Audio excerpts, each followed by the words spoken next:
Então, se eu tenho a seguinte preposição lógica: Maria do Rosário não merece ser estuprada.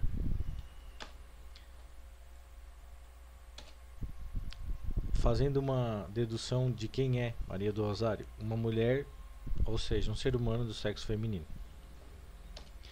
Levando em consideração a primeira preposição, a primeira afirmação que eu disse, Maria do Rosário não merece ser estuprada, portanto, eu posso afirmar com certeza, por uma dedução lógica, que os demais seres humanos do sexo feminino merecem ser estuprados?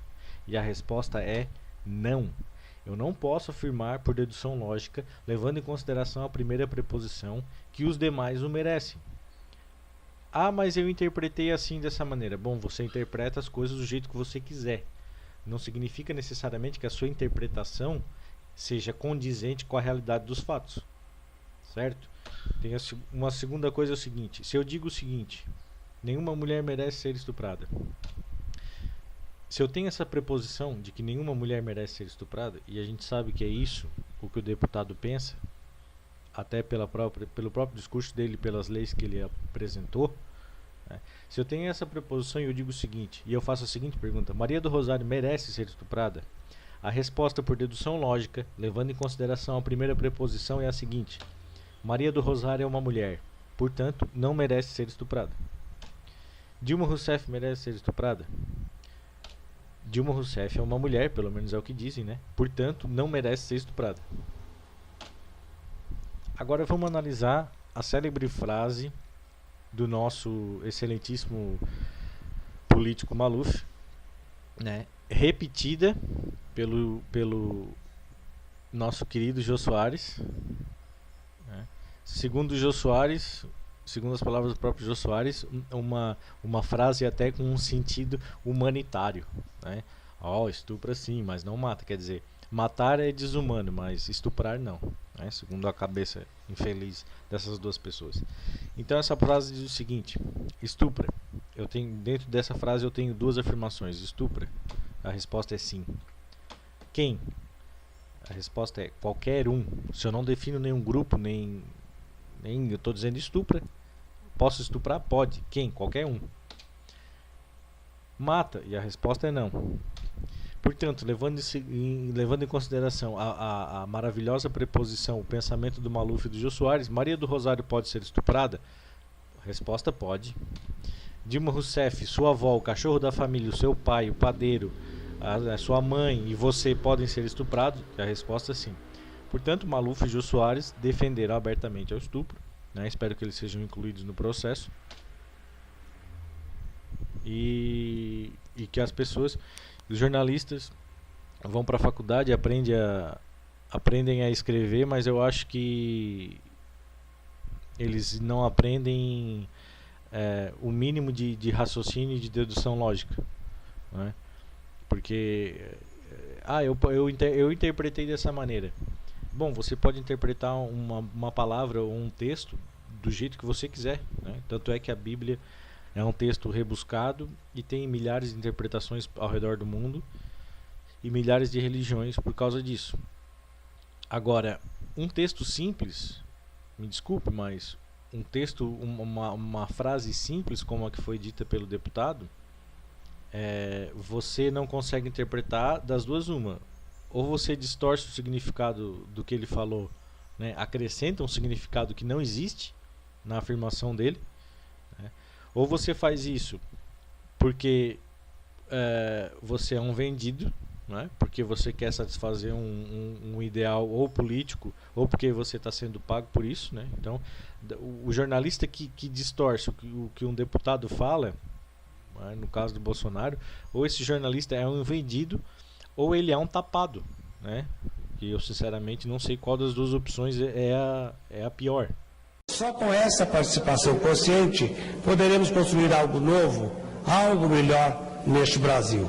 Era isso o que eu tinha a dizer. Na verdade, o que eu tinha a ler. Deputado Clodovil, me permite uma parte? Pois não. Chegou aqui um grupo de jovens, talvez na faixa etária de 10 anos, como tem um filho dessa idade. A sua pureza se assemelha a dessas crianças. Se o parlamento tivesse a pureza da alma que Vossa Excelência tem, que confessa publicamente que não tem conhecimento o suficiente para debater aqui temas com quem muitas vezes não debate pensando no Brasil, mas pensando em causa própria, o Brasil estaria muito melhor. E eu não queria deixar passar em branco o posicionamento de Vossa Excelência, que há uma certa discriminação, sim, em apartear Vossa Excelência. Alguns têm vergonha ou simplesmente fazem algumas piadinhas, mas eu respeito a sua pureza, a sua inocência. Sou diferente de Vossa Excelência em muita coisa, mas na pureza, confesso, de vez em quando penso como Vossa Excelência. E o Brasil, este Congresso, mostraria força e poderia mudar o nosso país se agisse um pouco mais com inocência, com pureza, com alma de criança, do que com alma de velhas raposas astutas, sempre pensando em se perpetuar no poder. Parabéns a Vossa. Por outro lado, os líderes dos 4 partidos cujos principais parlamentares receberam recursos em espécie do PT, orientaram as suas bancadas a aprovar o projeto, que fora encaminhado pelo governo. Somente o senhor Jair Bolsonaro, do PTB, votou contra a aprovação da referida lei. Todos os demais votaram no sentido orientado pelo líder do governo e do Partido dos Trabalhadores na Câmara dos Deputados.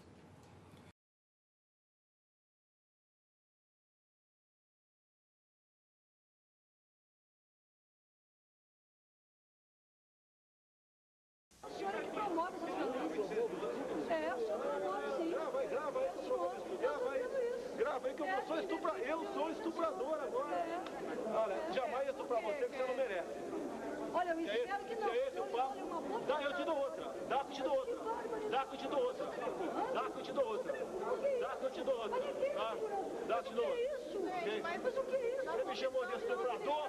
Você me chamou de estuprador? Você foi imoral. Tá, vagabunda? O que é isso aqui? O que é isso aqui?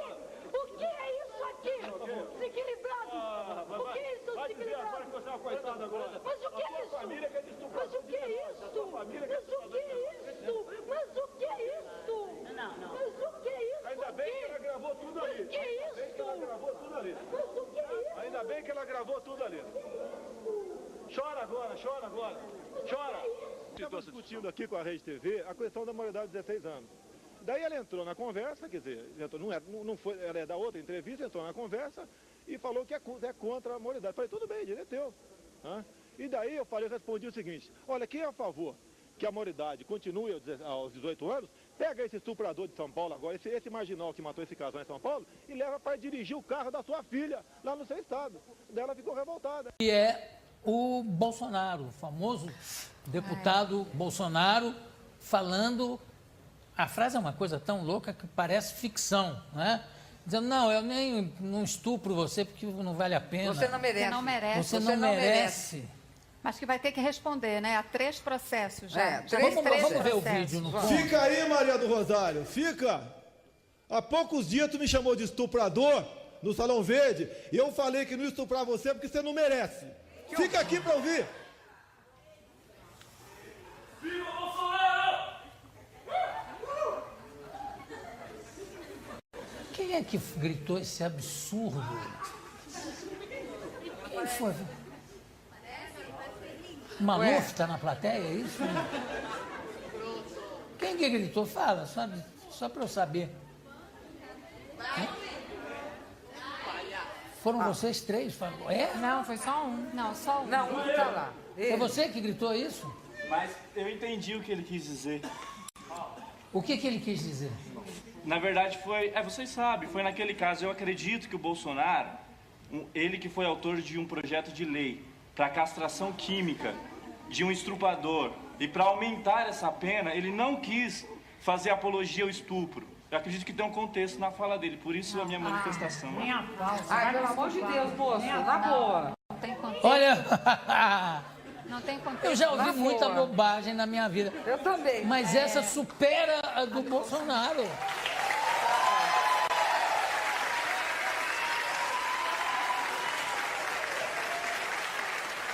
Quando eu ouvi uma declaração, aí sim, com outro sentido, do Maluf, dizendo estupro, mas não mata. Ele estava fazendo uma defesa da vida. Claro que o que fica mais horroroso é ele dizer que estupra, sim, tudo bem. Não era essa a intenção dele. Mas aqui, no caso do Bolsonaro, não Mas, tem João, a é menor mesmo- dúvida a respeito de nada. Isso é um absurdo, tanto que o Conselho de Ética... Ele já tem três representações contra ele. A deputada Maria do Rosário entrou com uma queixa-crime contra ele. Já há uma representação no Conselho de Ética contra ele, da Câmara dos Deputados. E a vice-procuradora da República, Ela Vieco, já entrou com uma representação contra ele por apologia, incitação ao crime. No Apologia Supremo ao Tribunal crime Federal. que Adams Cardoso me manda uma notícia. É do seu conhecimento que a Lei 12.403, sancionada pelo presidente em 4 de maio de 2011, entrou em vigor ontem, quer dizer, 4 de julho?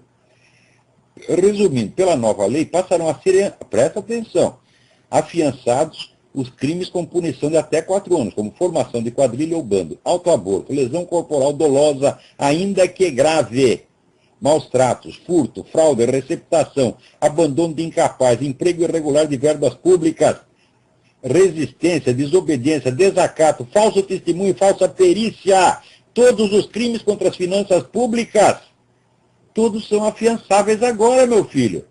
O sujeito é preso porque ele roubou dinheiro do Estado, ele chega lá, ele paga uma multa e vai para casa. É claro que isso aí é opção fundamental pelo crime. Esses camaradas já decidiram isso há mais de 30 anos. No tempo em que começaram a circular, nos anos 60, os livros de Herbert Marcuse, que diziam que os bandidos eram parte da classe revolucionária. Desde então, esses intelectuais de merda têm feito o possível para proteger o criminoso e criminalizar o cidadão comum. Agora, veja, o crime de homofobia é afiançável? Ah, esse não, meu filho. Tu dá uma opinião, tu vai pra cana. Agora, se você faz uma lesão corporal dolosa, ainda que grave, quer dizer que você vai bate numa pessoa até mandá-la para o hospital. Você vai lá com um porrete, pega um taco de beisebol, esmaga todos os ossos do filho da puta, tá certo? E você chega na delegacia, paga a multa e vai para casa. Agora, se tu falar que o homossexualismo é errado, ah, não, aí não tem fiança. Né? Quer dizer, o que é isto, porra? Nós estamos vivendo sob o governo de criminosos. Isso aí é a apologia do crime organizado. Até quando vocês vão continuar respeitando essa gente, chamando de excelência? Tem que cuspir na cara, meu filho. Tá certo? Agora, o pessoal tem medo, né? O medo é um instrumento de opressão usado por esses caras. Quer dizer, o medo de uma ameaça virtual. Você acha que o PT tem condição de botar todos os evangélicos na cadeia, todos os católicos na cadeia? Claro que não. Então ele bota 1 e 10 milhões ficam com medo. Isso aí é a psicologia da subserviência, você não pode aceitar isso não. É claro que se vier um polícia armado me prender pessoalmente, é claro que eu vou ficar com medo, tá certo? Mas não é possível, porque prender um fica 10 milhões, 20 milhões com medo, isso aí não tem o menor sentido. Então aqui comenta o Cardoso, o bandido comete o crime, chega na cadeia, pode ser liberado mediante fiança pelo delegado de polícia. É a liberação do crime, o crime está liberado. Olha, o que eu achei mais bonito é que entre os crimes afiançáveis entram aqueles que os políticos mais gostam de cometer. Todos os crimes contra as finanças públicas. Ninguém vai mais ser preso porque roubou dinheiro do Estado. Pode roubar, está o mensalão institucionalizado. Olha aqui. Crimes de fraudes em licitações também está liberado. Contrabando também está liberado. Quer dizer, você vai responder ao seu processo em casa, em liberdade, o processo vai levar 10 anos, você não vai sofrer nada. Teve o próprio ex-presidente da República, ex ou atual presidente, porque essa mulher que está aí é só fachada, né? O presidente eterno Lula, né, quando se comprovou que ele estava metido no mensalão, que ele era o planejador e chefe do mensalão, como já dizia o Ivo Patara no livro O Chefe, que todo mundo devia ler, o que ele fez? Riu e disse, isso aí vai levar 40 anos para acabar o processo, não vai mais acontecer nada. Quer dizer, a defesa típica de bandido, a mentalidade de bandido. Vocês estão lidando com quem, hein? Porra! Eu vou ler a mensagem inteira para vocês. Paula Costa.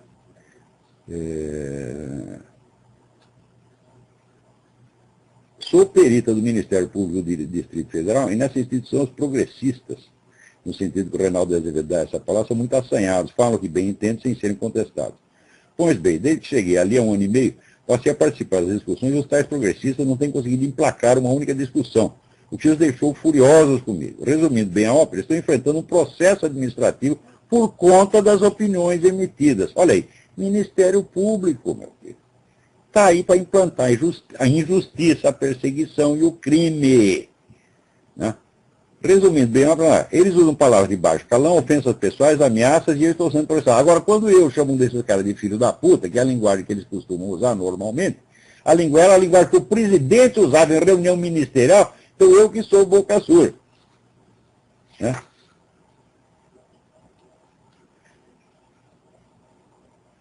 Embora todos que leram a minha defesa e opinando que está bem estruturada e farta em dados eloquentes, já fiquei sabendo que a própria Procuradoria-Geral de Justiça e o chefe do Ministério Público instruíram o promotor que designou para a comissão para que me condene.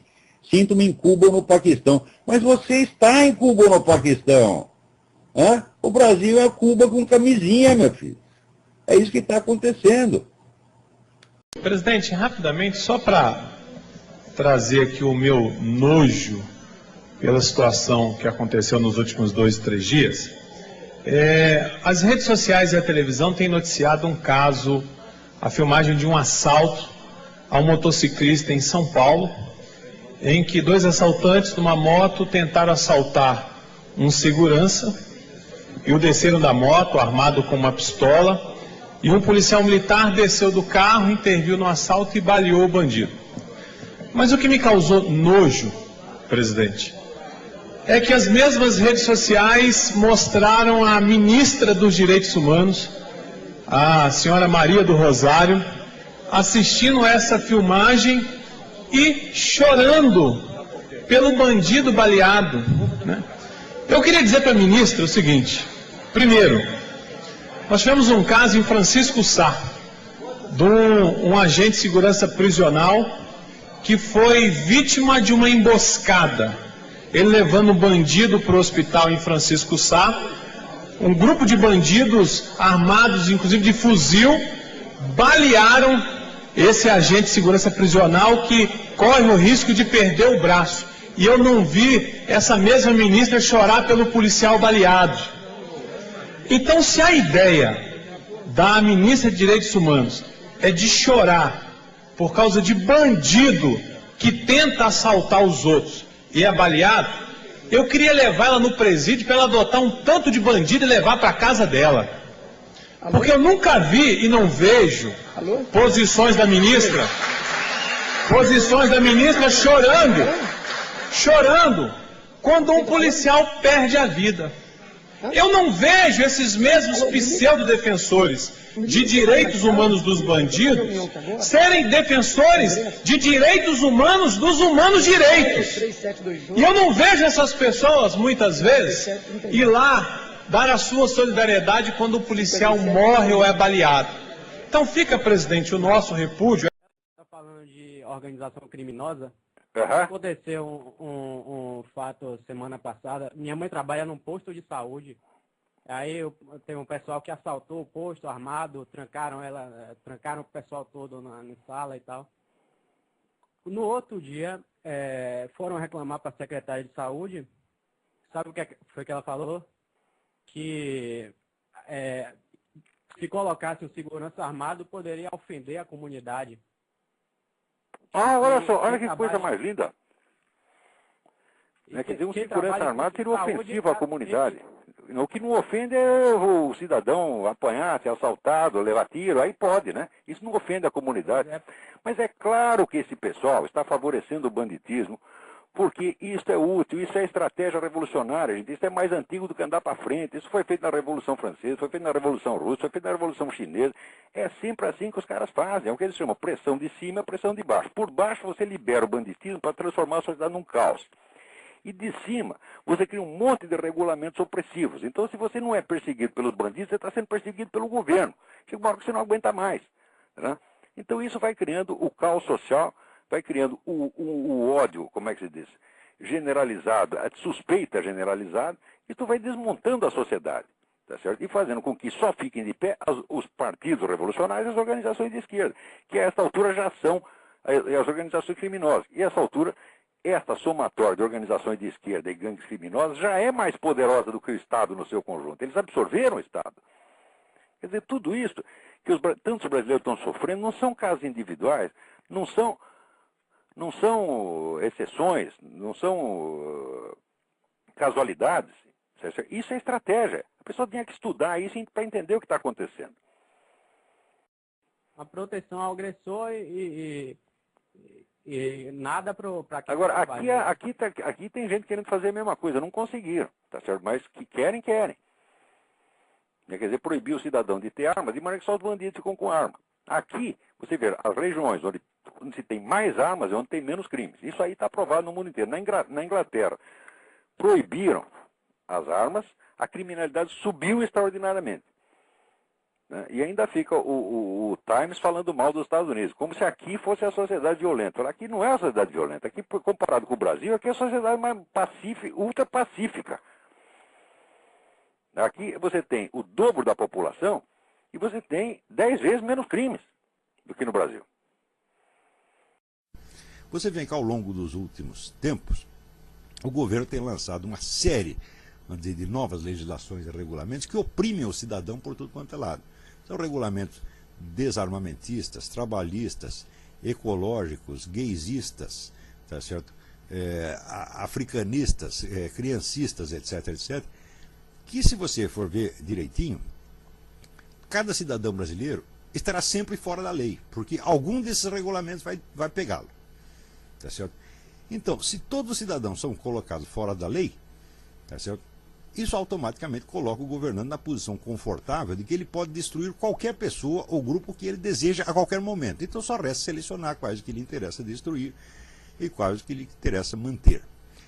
Ao mesmo tempo que existe esta pressão de cima, quer dizer, você vai acumulando regulamentos cada vez mais opressivos sobre o cidadão, você dá rédea solta aos bandidos. E dá rédea solta aos bandidos por um motivo muito simples. O governo tem essa parceria política com as Farc, que está bem documentada, não só nas atas do Foro de São Paulo, mas na constante troca de mensagens, em que um fica fazendo agradinho no outro, e também nas constantes visitas em que os líderes das Farc são bem recebidos e protegidos.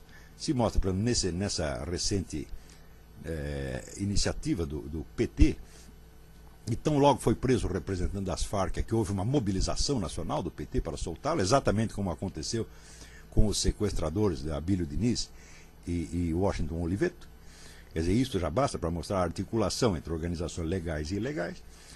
Então isso quer dizer que o que acontece na área da segurança não é que o governo é omisso, não, o governo está agindo, ele está agindo a favor da bandidagem, porque isso lhe interessa. Agora, também lhe interessa eliminar 2 ou 3 quadrilhas que são concorrentes das Farc. As Farc hoje já têm praticamente o monopólio do tráfico de drogas no Brasil, tá certo? Mas havia ainda umas outras quadrilhas antigas que provavelmente não quiseram entrar no jogo da Farc, então essas são perseguidas e o governo então mostra lá os traficantes presos, né, para se glorificar de estar restaurando a ordem e a justiça. Mas o fato é que a prova de que não está restaurando a ordem coisíssima nenhuma é que o Brasil é o único país do mundo onde o tráfico de droga está crescendo. No mundo inteiro ele está estacionário. No Brasil, segundo dados da ONU, ele cresce 10% ao ano.